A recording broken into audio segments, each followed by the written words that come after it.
Besar lagi nak. Besar ini. Enggak usah. Mana? Nah, tidak besar. Ya. Awas, awas. Besar-besarnya, sorop ya. Sini dah. Kelihatan. Buka tidak. Kita deh. Jangan lupa mandi. Dilarang. Tiga, empat, satu.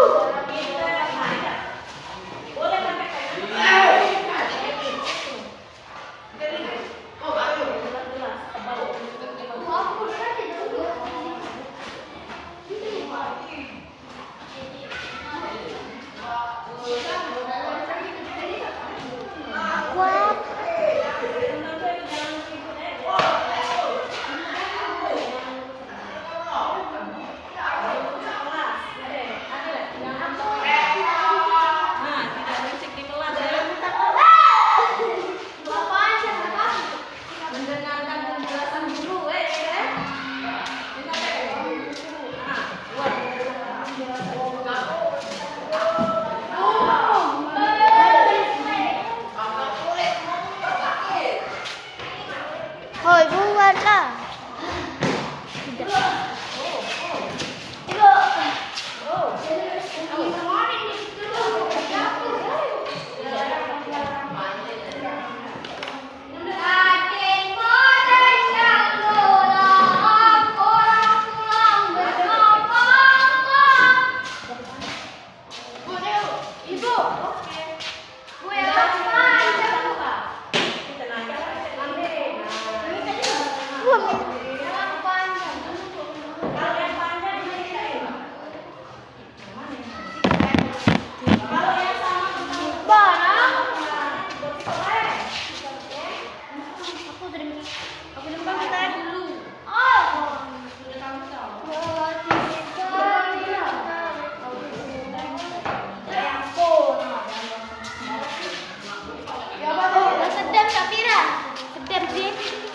Jangan buang sampah sembarangan.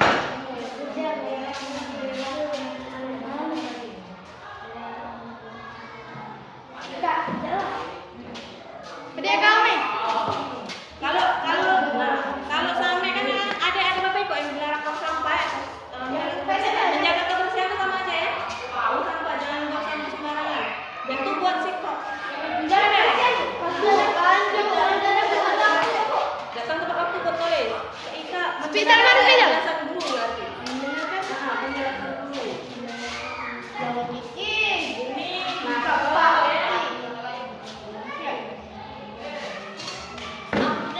Yang lain tidak.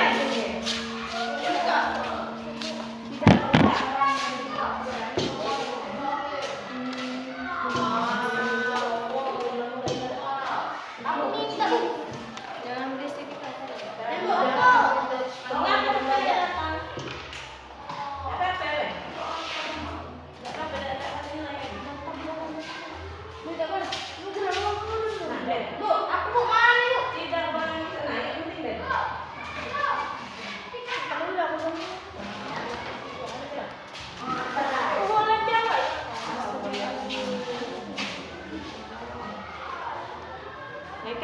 Ika sudah ya nih? Tidak.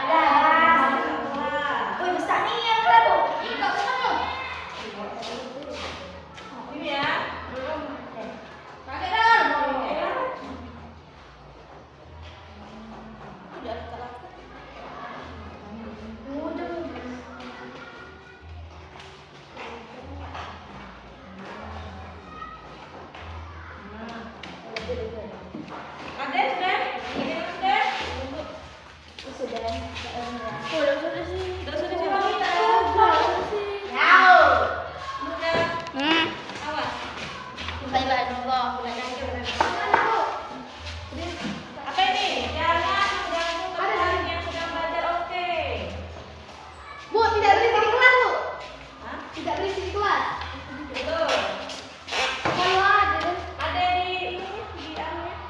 Nah, mana itu tepi dulu? Sudah kawan? Oh.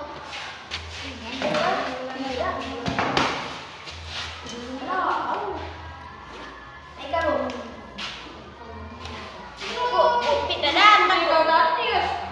Bu,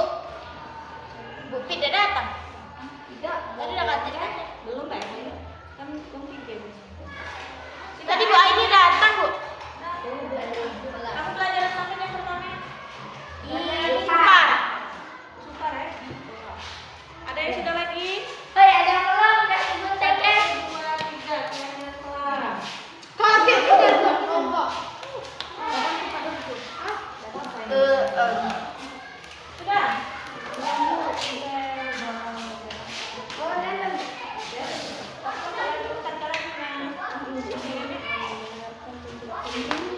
Bu, banyak baca tuh jarang dibaca. Padahal buku gue Bukan lagi jarang, orang lihat. Aku tidak membuang sampah di kelas. Tidak membuang. Sudah ini.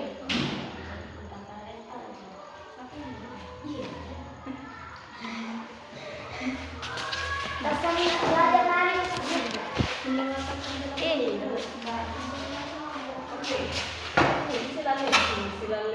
itulah sholat boleh.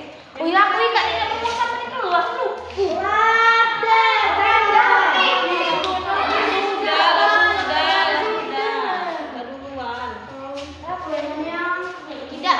Tidak membuli teman. Bu, tidak membuli teman lu. Sudah.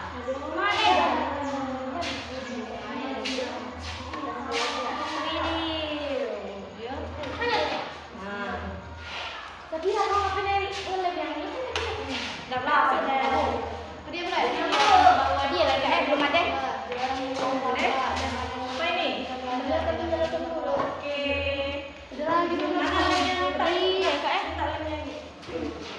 Tidak membantah.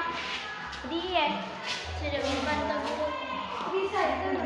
Datang ke waktu. Ada rentang. Ada.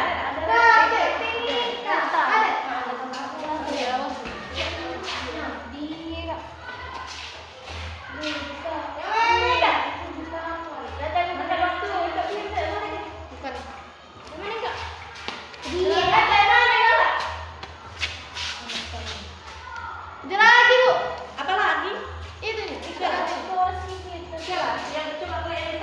Jarang buang sampah, jangan nanti teman sedang belajar, tidak boleh merusak, tidak boleh merusak. Iya, akan penjelasan dulu. Itu apa namanya? Mengumpulkan tugas tepat waktu. Nah, mengumpulkan kalau mengumpulkan kan berarti lagi kerjaan ya.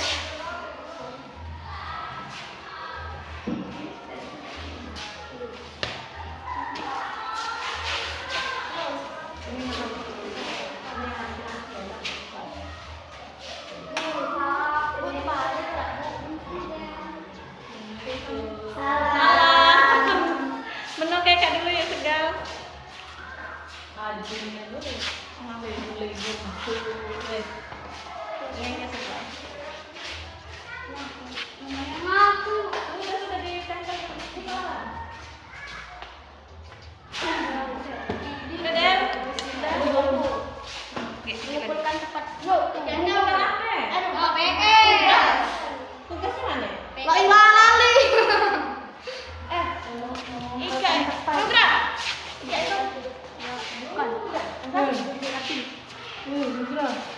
Oh, Sampai kostam nih.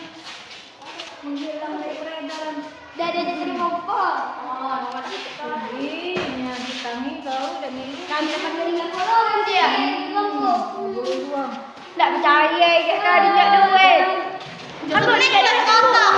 Oh, senang.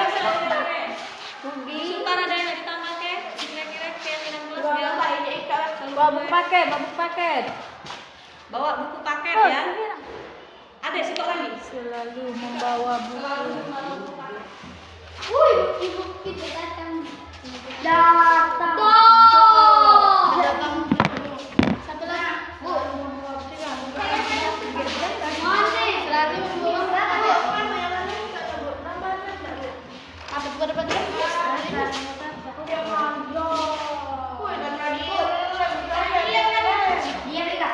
Selalu membawa apa bu? Sudah. Itu masih. Lo itu ada. Yang tidak apa-apa.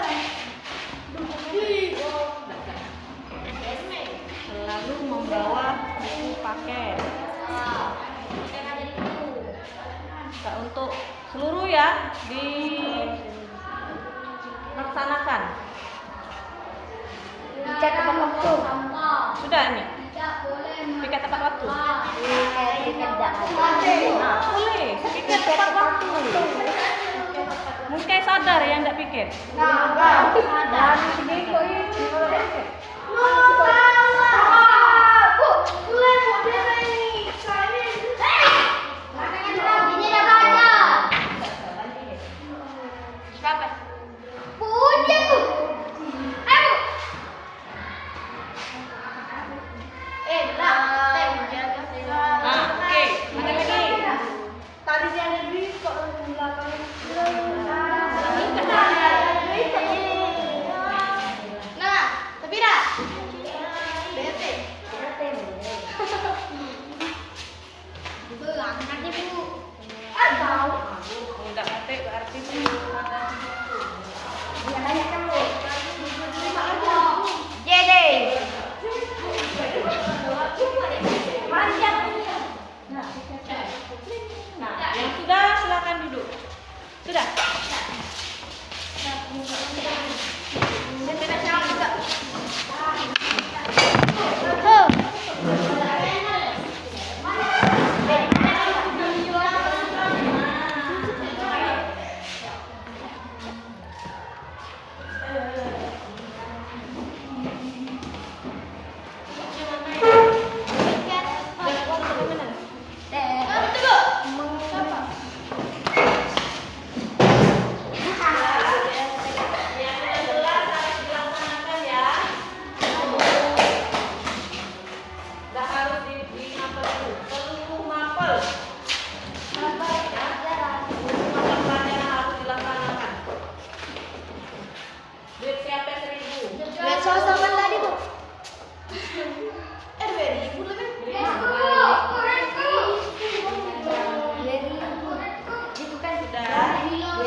Keyakinan kelas yang dibuat Reta tentang jangan membuang sampah sembarangan.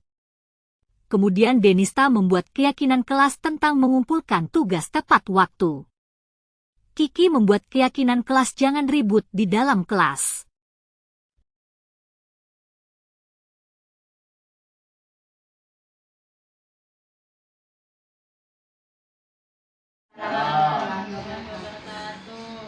Baik Bapak Ibu Guru sekalian, hari ini saya mengucapkan banyak terima kasih untuk kehadiran Bapak Ibu Guru yang sudah sempat yang mau hadir, di mana saya hari ini akan membagi praktik baik Bapak Ibu sekalian. Nah sebelum itu, marilah kita sama-sama membukanya dengan lafaz basmalah.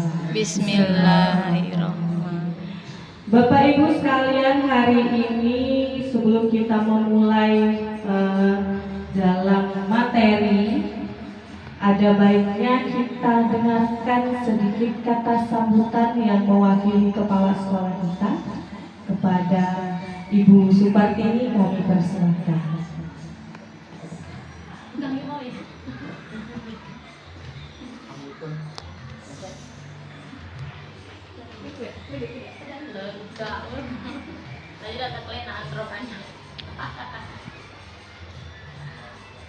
Bismillahirrahmanirrahim. Assalamualaikum warahmatullahi wabarakatuh. Waalaikumsalam.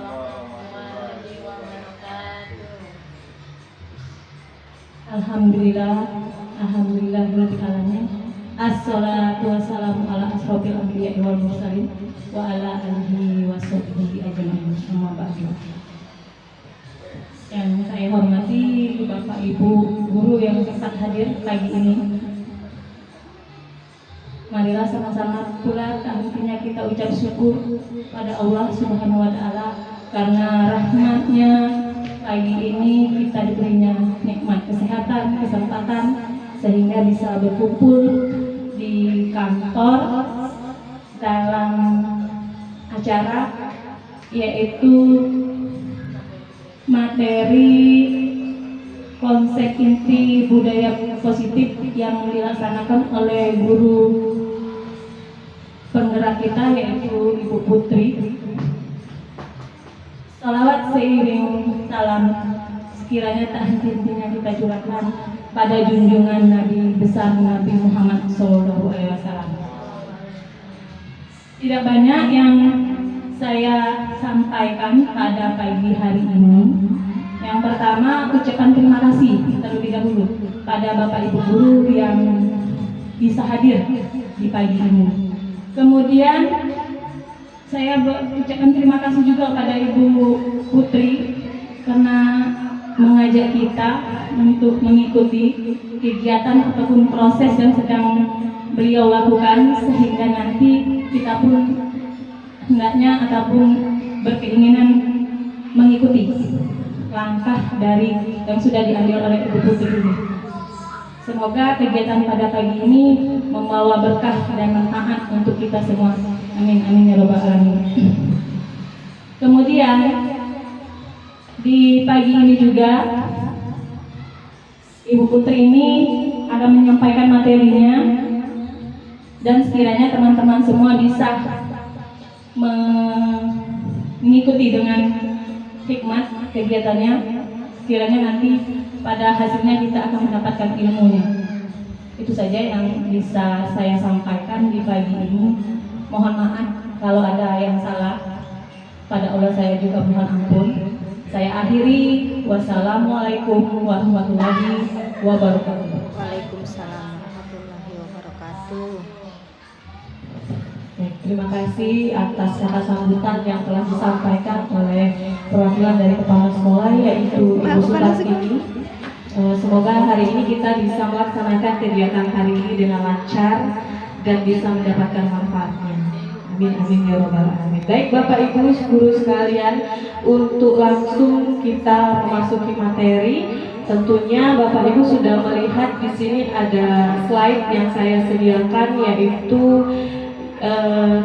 sebenarnya ini agak masuk ke dalam ya. Ada satu lagi video yang sudah saya edit, namun karena keterbatasan kita hari ini yaitu sinyal yang kurang bersahabat, maka saya ambil video yang satunya yang bisa saya download.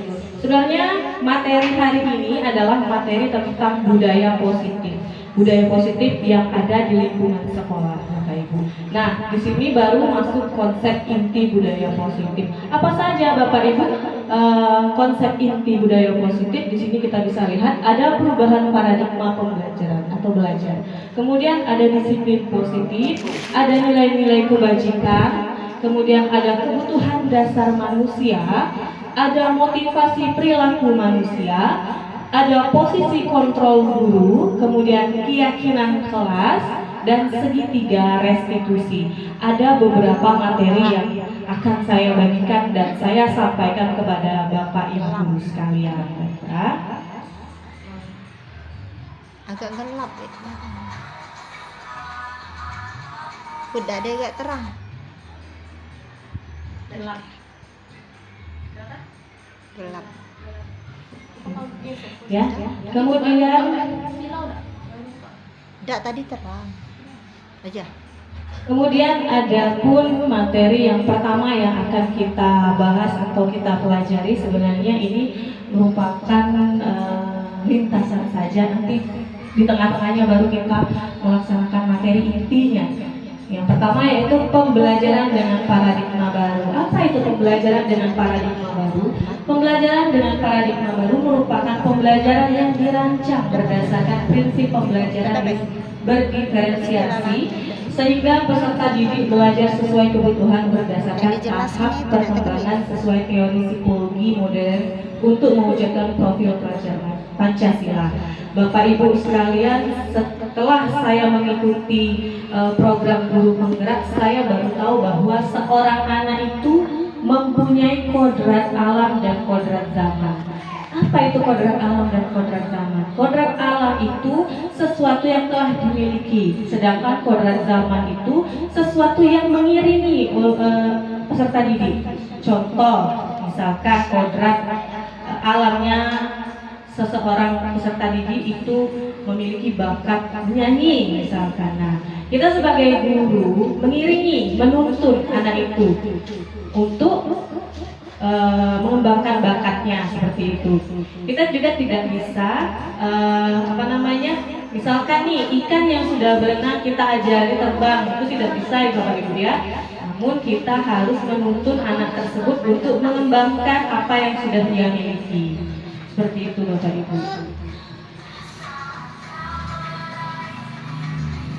Pagi dia kesalahan, enggak ada kata. Kemudian yang selanjutnya yaitu, nah ini miskonsepsi tentang teori kontrol. Miskonsepsi itu ada beberapa hal di dalamnya, yaitu ada ilusi guru mengontrol murid. Ilusi, Bapak Ibu tahu ilusi? Ilusi itu hayalan seperti itu, bayang-bayang. Nah itu ilusi. Bahwa miskonsepsi ini tidak dibetulkan.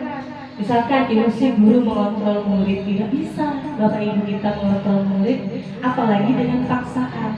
Kita menuntut murid yang benar, seperti itu Bapak Ibu. Kemudian yang kedua, ilusi bahwa semua penguatan positif, efektif dan bermanfaat. Ya, bahwa tidak semua Bapak Ibu ya, ada yang mungkin siswanya yang membantah seperti itu. Kalau kita sebagai guru itu sepertinya ingin sekali menerapkan ini, menerapkan itu, tapi kita tidak bisa menekan karakter dari seorang siswa atau murid kita. Rasa bersalah mampu menguatkan karakter. Sering terjadi, apalagi saya yang saat ini sedang berproses menjadi pendidik yang baik, sering sekali membuat kritikan, membuat rasa bersalah terhadap murid, ya. Dan itu bertujuan untuk menguatkan karakter, itu miskonsepsi, belum betul seperti itu, ya.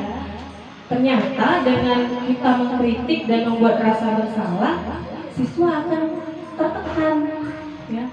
Jadi memiliki tekanan terhadap apa yang kita lakukan seperti itu. Yang kemudian ilusi bahwa orang dewasa berhak memaksa.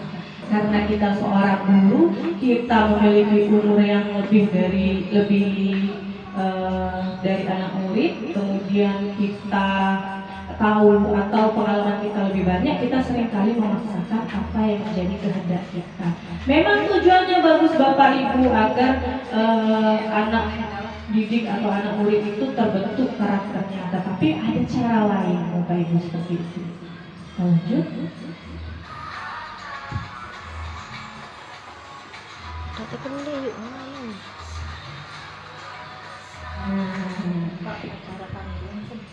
Mengubah paradigma stimulus respon ke pendekatan teori kontrol. Tentunya kita sangat-sangat familiar dengan kata stimulus respon seperti itu. Nah, di sini ada tabel dua yang di tabel. laptop itu. Yang pertama stimulus respon, yang kedua teori kontrol. Ini ada kalimat realitas kebutuhan kita sama kalau stimulus respon. Tapi kalau teori kontrolnya apa? Realitas kebutuhan kita berbeda. Beda-beda ya, satu individu dengan individu lain. Kemudian kalau yang stimulus respon, semua orang melihat hal yang sama, ya. Yang teori kontrolnya, setiap orang memiliki gambaran yang berbeda. Contohnya saja kita kemarin disuruh gambar punto, gambarnya beda-beda, ya, tidak sama seperti itu. Itu teori kontrolnya. Kemudian yang ketiga, kita mencoba mengubah orang agar berpandangan sama dengan kita. Itu tidak bisa dijadikan sebuah patokan. Setiap orang mempunyai pandangan yang berbeda-beda, ya. Kepala kita sama hitam, rambut sama hitam, pikiran beda-beda pastinya pemikirannya. Kemudian kita berusaha memahami pandangan orang lain tentang dunia. Seperti itu caranya. Kita tidak bisa mengubah orang lain untuk sepemahaman dengan kita, tapi kita memahami, ya. Memahami, tapi belum tentu kita mengikuti. Kita harus memahami terlebih dahulu, Bapak Ibu. Kemudian perilaku buruk dilihat sebagai suatu kesalahan. Itu biasa kita lakukan, ya. Ini kemudian yang teori kontrolnya, semua perilaku memiliki tujuan. Nah, anak didik yang mempunyai masalah tentu ada tujuannya, ada alasan dibalik semua masalah yang dia lakukan. Apakah dia kurang kasih sayang di rumah? Apakah dia kurang perhatian di rumah? Ya, jadi dia mencarinya di mana? Di lingkungan dia bermain, di lingkungan dia sekolah, itu yang dia cari. Kemudian orang lain bisa mengontrol saya. Kalau itu teori stimulus respon dulu, ya. Kalau teori kontrol sekarang, Anda tidak bisa mengontrol orang lain. Ya.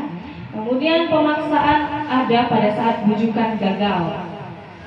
Ketika kita membujuk seseorang kemudian gagal, kita paksakan apa yang kita kehendaki. Itu teori yang lalu.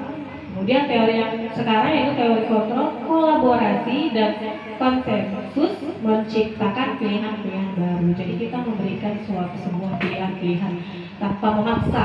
Ini loh, seperti ini loh pilihannya. Nah, seperti itu tanpa memaksa.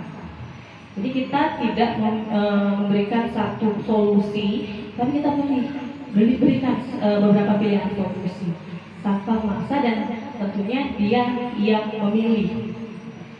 Kemudian yang terakhir model berpikir menang kalah. Kalau teori kontrolnya model berpikir menang-menang, ya. Karena pada saat sekarang kurikulum merdeka tidak ada yang salah. Kalau misalkan anak didik kita maju memberikan pendapat, jangan kita katakan salah. Betul, anak, tepat, betul, bagus, keren, kamu sudah berani. Nah, seperti itu caranya. Lanjut.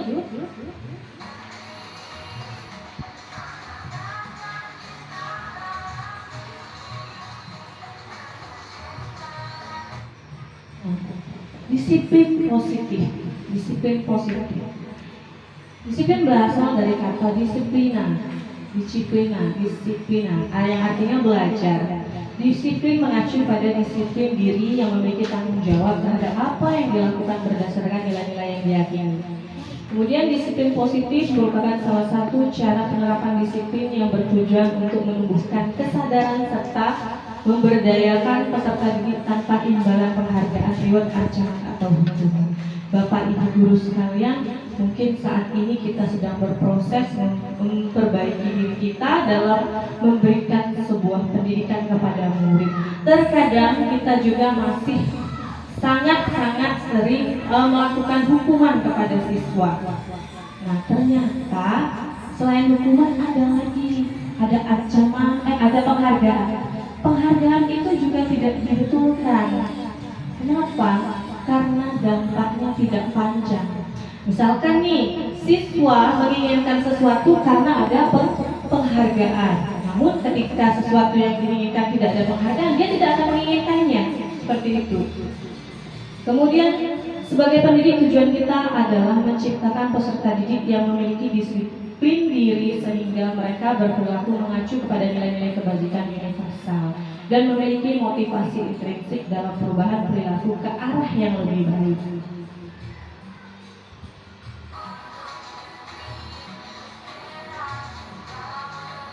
Lanjut ini.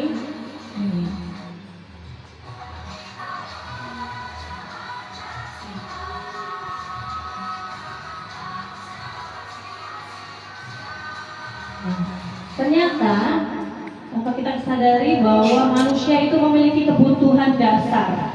Kebutuhan dasar adalah segala sesuatu yang kita lakukan untuk mendapatkan apa yang kita inginkan. Seluruh tindakan yang kita lakukan memiliki tujuan tertentu dan semua usaha terbaik yang kita lakukan adalah dalam rangka kebutuhan dasar kita terpenuhi dengan baik. Ternyata manusia memiliki kebutuhan dasar. Apalagi peserta didik yang kurang kebutuhan dasarnya di rumah. Nah, ini ada 5 kebutuhan dasar manusia yang tentunya ada di peserta didik kita. Yang pertama adalah bertahan hidup, ya, seperti makanan, pakaian, tempat tinggal, keamanan, kesehatan. Kemudian kasih sayang dan rasa diterima. Tentunya rasa diterima, dipedulikan, berbagi, kerjasama, menjadi bagian dalam kelompok. Kemudian penguasaan, harga diri, keinginan untuk dianggap, memimpin, berprestasi, diakui dan didengar.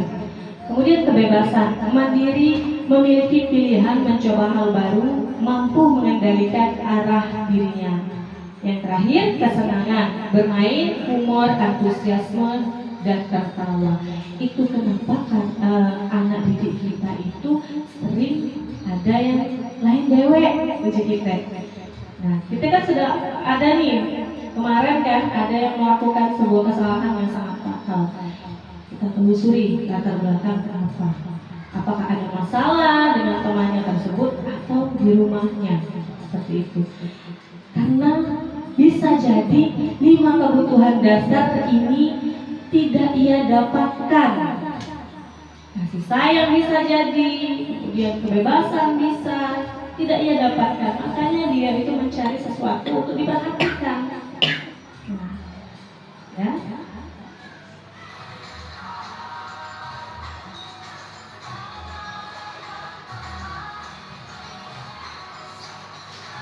Sini ada motivasi perilaku manusia. Secara garis besar motivasi perilaku manusia itu terdapat atau terbagi menjadi 2.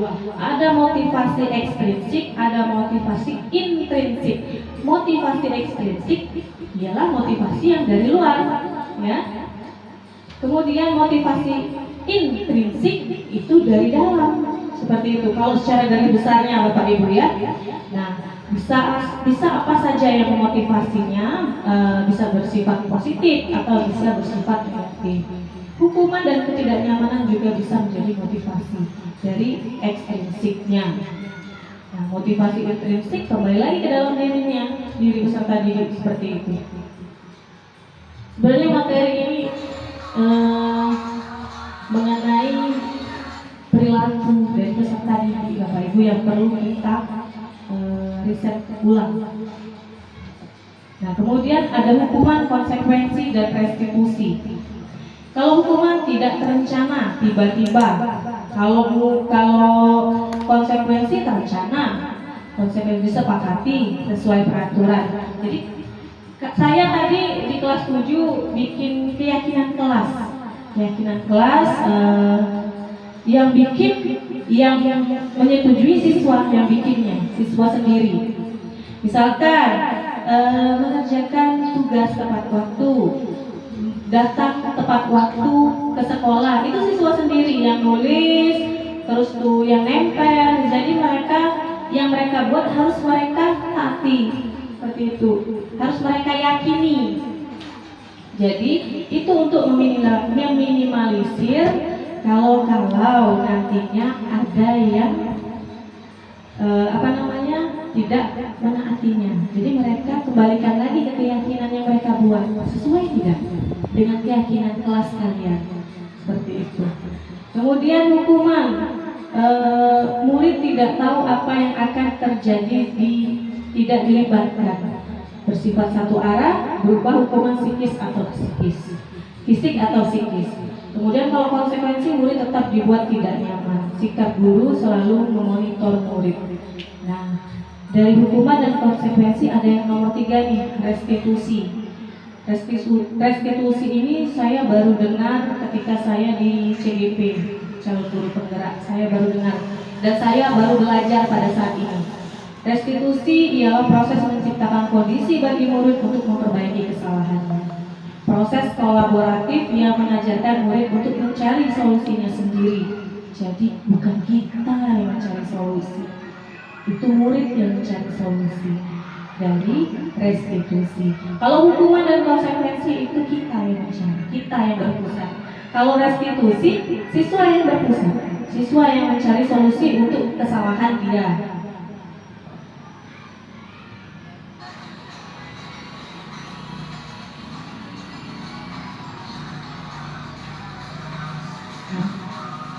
Dan kita juga punya 5 posisi kontrol. Yang pertama sebagai penghukum, yang kedua pembuat merasa bersalah, yang ketiga sebagai teman, yang keempat pemantau, yang kelima manajer. Jadi kita jelaskan nanti satu persatu Bapak Ibu, kalau penghukum seperti apa, kalau pembuat merasa bersalah tadi. Contoh penerapan 5 posisi guru, kasusnya siswa tidak memakai atribut lengkap saat upacara bendera. Nah, yang sebagai penghukum, dia akan membuat kalimat seperti ini: hormat pada bendera selama 1 jam. Itu dia sebagai penghukum. Contoh kalimatnya. Nah, kemudian contoh kalimat pembuat merasa bersalah. Berapa kali ibu bapak harus memberitahu kamu? Kalau kamu selalu saja mengecewakan bapak ibu. Itu kita membuat merasa bersalah ke siswa itu. Jadi siswa itu menjadi merasa bersalah seperti itu.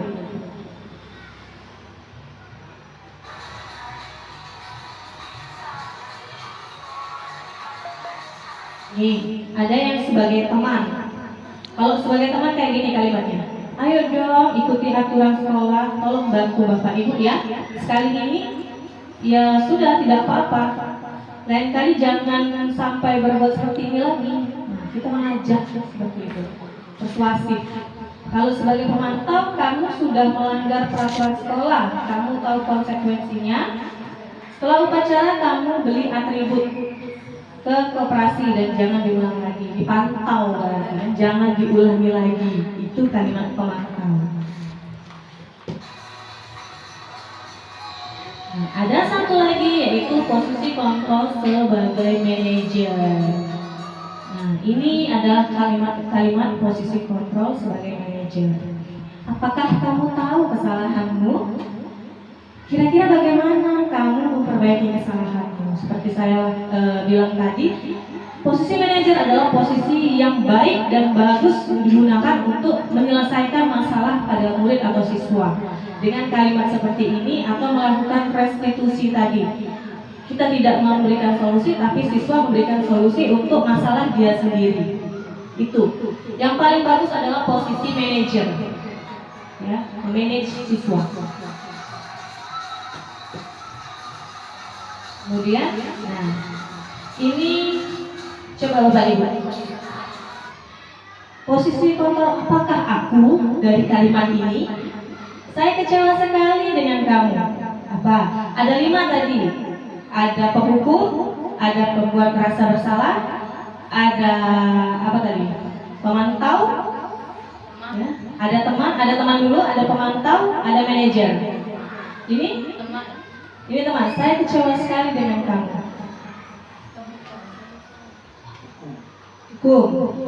Hukum tadi lebih fisik. Merasa bersalah. Pembuat merasa bersalah. Ya. Coba kita lihat ke anu lagi. Apa namanya? Kalimat selanjutnya ya. Nah, ini. Kamu tidak pernah benar melakukannya. Nah, ini apa ini? Contoh kalimat posisi kontrol, apakah aku? Kalau yang pertama tadi ya, Bapak Ibu, itu membuat merasa bersalah. Ya. Kalau yang ini kira-kira apa? Kamu tidak pernah benar melakukannya. Itu menghukum Merasa bersalah. hukuman tadi fiksi. Kamu tidak pernah benar, vonis apa ya? Vonis. Kamu tidak pernah benar. Sama tidak dengan yang pertama? Sama ya. Kalau yang pertama lebih membuat rasa kecewa. Nah, kalau ini kamu tidak pernah benar melakukannya. Apa kira-kira? Sama ya? Sama dengan yang pertama tadi. Membuat merasa bersalah. Ada lagi, ada berapa tadi? Ada 4 kalau enggak. Ada apa? Nah, ini.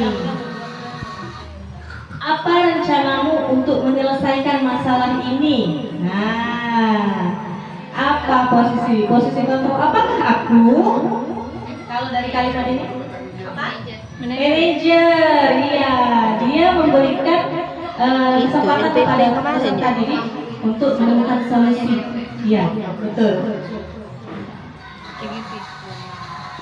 Kemudian ada lagi kah? Ada. Nih, ayolah lakukan demi Bapak Ibu ya. Sebagai teman, iya. Ayolah lakukan demi Bapak Ibu, tolonglah. Seperti itu.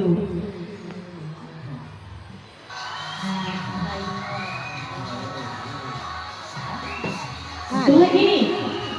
Kamu tidak pernah mendapatkan nilai jika tidak mengerjakan tugas. Ayo. Posisi kontrol, apakah aku? Kamu tadi. Kamu tidak pernah mendapatkan nilai jika tidak mengerjakan tugas. Nilai ya? Tidak dikasih nilai kalau tidak mengerjakan tugas.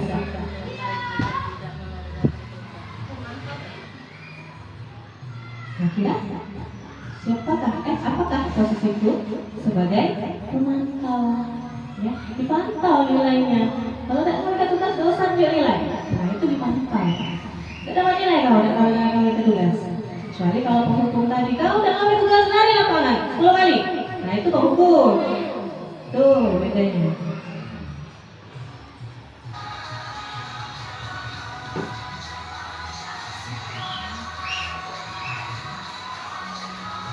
Nah, mengapa keyakinan kelas? Mengapa bukan peraturan kelas? Saya tadi buat keyakinan kelas. Kalau peraturan kelas itu biasanya guru yang buat, guru yang menentukan ini tidak boleh. Kalau keyakinan kelas, siswa yang membuat, siswa yang memberikan tanggapan, siswa yang menentukan.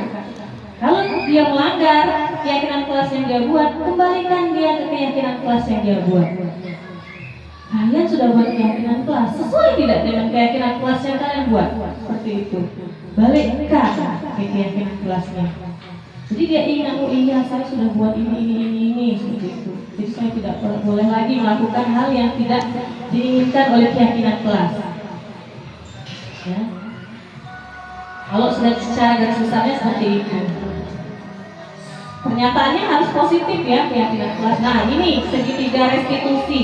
Ini yang sedang saya pelajari, segitiga restitusi. Saya kemarin ada merekam video saya dengan siswa berperan sebagai guru dan murid yang bermasalah.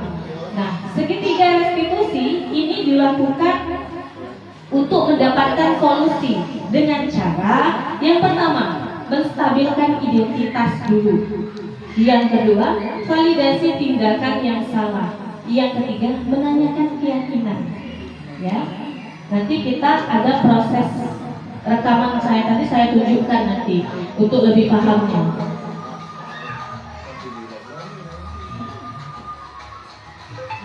Menstabilkan identitas dengan cara apa? Dengan kalimat seperti ini, Bapak Ibu. Ini kalimat-kalimatnya. Berbuat salah itu wajar. Kemudian tidak ada manusia yang sempurna. Kadang kita bisa memakai diri kita. Bapak Ibu saja pernah melakukan kesalahan. Manusia saja pernah melakukan kesalahan. Seperti itu. Itu namanya menstabilkan identitas. Distabilkan dulu. Seperti itu. Siswanya distabilkan dulu.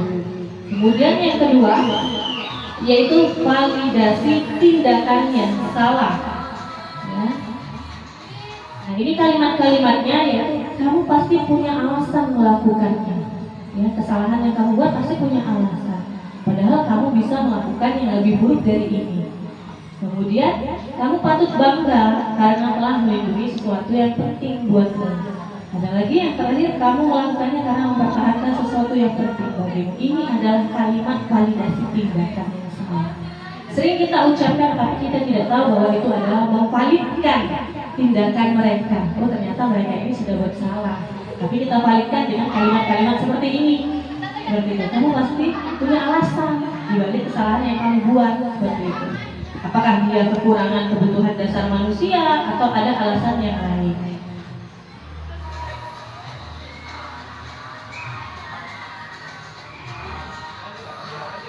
Kemudian yang terakhir adalah menanyakan keyakinan. Nah, perlunya kita membuat keyakinan kelas ini adalah untuk menemukan solusi. Menemukan solusi dari masalah siswa. Kalimatnya seperti ini. Apakah keyakinan kelas kita? Kita tanya dulu. Kita tanya dulu kepada siswa yang bermasalah. Kemudian nilai-nilai apa yang telah disepakati? Sebutkan misalkan tertib, apa tanggung jawab, atau disiplin. Nah, kemudian seperti apa gambaran sebuah kelas yang ideal menurut kamu? Itu kalimatnya. Kepengennya kayak apa? Kemudian kamu ingin menjadi orang yang seperti apa? Seperti itu. Nah ini adalah menanyakan keyakinan kelas. Nah ini setelah ini ada video saya membuat segitiga restitusi dalam pemecahan masalah dari siswa. Silakan menyimak video.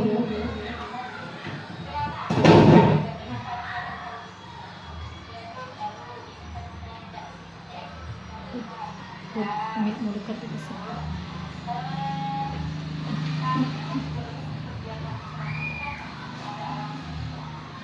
Salah. Masih sih.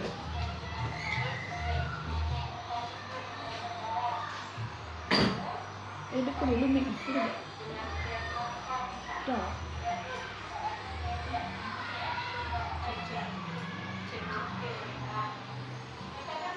Nanti aku samping itu.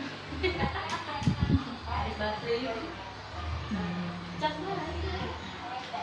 Ambil cas murah, cas ke murah. Nggak ada putih kelinian put video di situ. Cuman ada bayangan putih bae. No, kosong. Merah di pucuk. Oke, tarik ya. Ah, aku dari tadi super apa apa.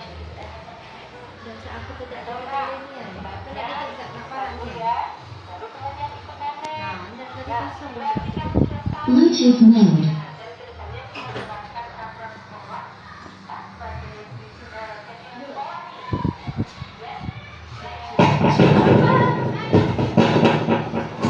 Cek.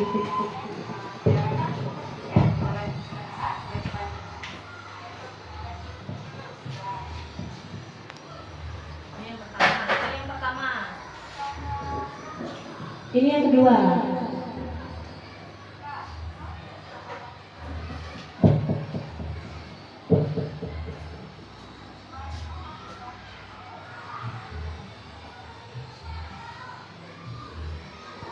Masih begini tak ikut komputer.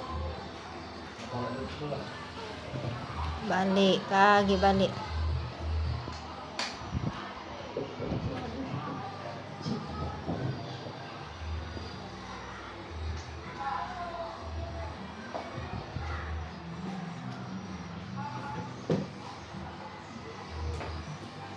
Woi, mana satu? Bidas. Hah? Uang sikal. Mana?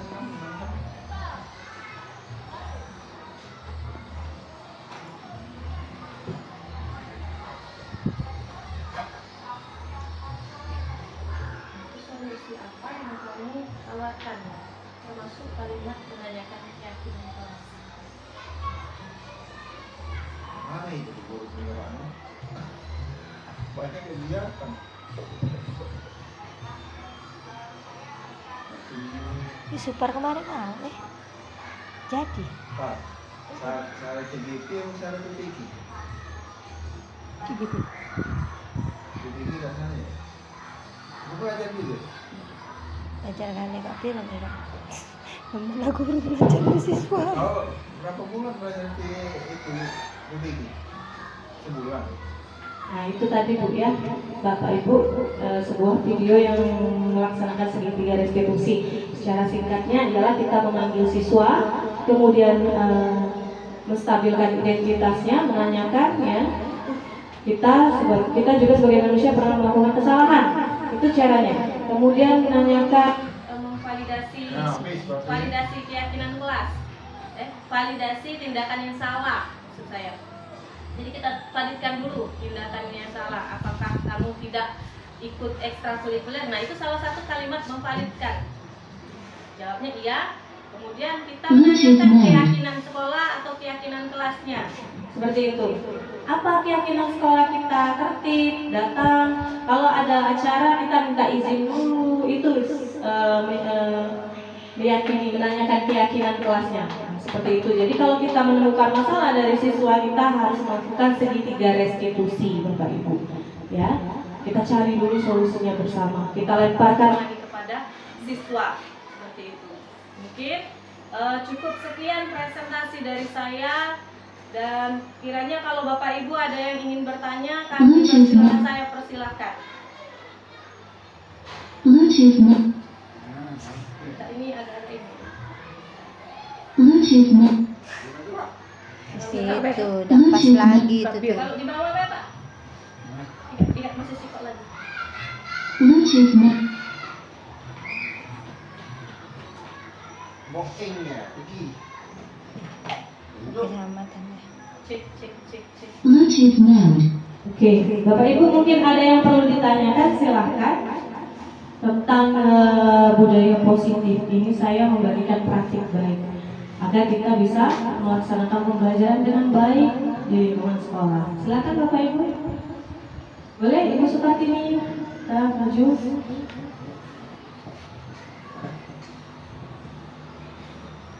Terima kasih karena diberikan kesempatan. Masalah hukuman tadi, Bu, yang sering saya jumpai di kelas itu, siswa itu tidak bawa paket. Susah kan belajar kalau tidak bawa paket. Jadi seperti ini saya bilang, nah sudah beberapa kali tidak bawa paket. Terus apa hendak kamu? Nah langsung ngomong kayak itu. Anak ini, siswa ini langsung jawab, Bu, saya keliling lapangan bola 2 kali. Nah langsung dia menawarkan diri seperti itu. Yang menjadi pertanyaan saya, masalah memberikan keyakinan dalam kelas atau keyakinan pada siswa tadi sebaiknya seperti apa untuk menghadapi siswa seperti ini? Terima kasih. Baik Ibu Supartini, bagus ya pertanyaannya ini tentang kegiatan pembelajaran ketika siswa tidak membawa buku paket. Siswa menawarkan sendiri hukumannya, keliling lapangan 2 kali. Itu saya garis bawahi bahwa itu sudah menjadi kebiasaan kita ya, menghukum siswa seperti push up, squat jump, kemudian keliling lapangan. Karena sudah jadi terbiasa, mereka ambil inisiatif sendiri. Sudah saya ini aja keliling lapangan, atau sudah saya push up saja. Tapi apakah dia tidak akan mengulanginya lagi nanti seperti itu? Nah, terus juga untuk keyakinan kelasnya ini dibuat, kita keluarkan sedikit waktu. Kalau kita bukan wali kelas, kita buat keyakinan per mata pelajaran. Dalam mata pelajaran saya, silahkan kita buat keyakinan apa yang harus kita laksanakan. Jadi dibuat dulu. Misalkan di pelajaran Ibu Supartini, pelajaran mapel IPA, kita buat keyakinannya dulu. Dalam mapel IPA harus mengumpul tugas. Silakan buat dulu. Kita lemparkan dulu kepada siswa. Apa keyakinan mapel kita yang harus kita laksanakan? Lemparkan. Kita berikan contoh, misalkan bertanggung jawab terhadap tugas. Nah, kita tempel nih di kelas keyakinan-keyakinan itu. Ketika siswa berbuat lagi salah, tidak membawa buku mapel, kita balikkan ke siswa itu. Kamu sudah buat, kita sudah buat kesepakatan di dalam kelas dengan membuat keyakinan kelas. Seperti itu kita balikkan.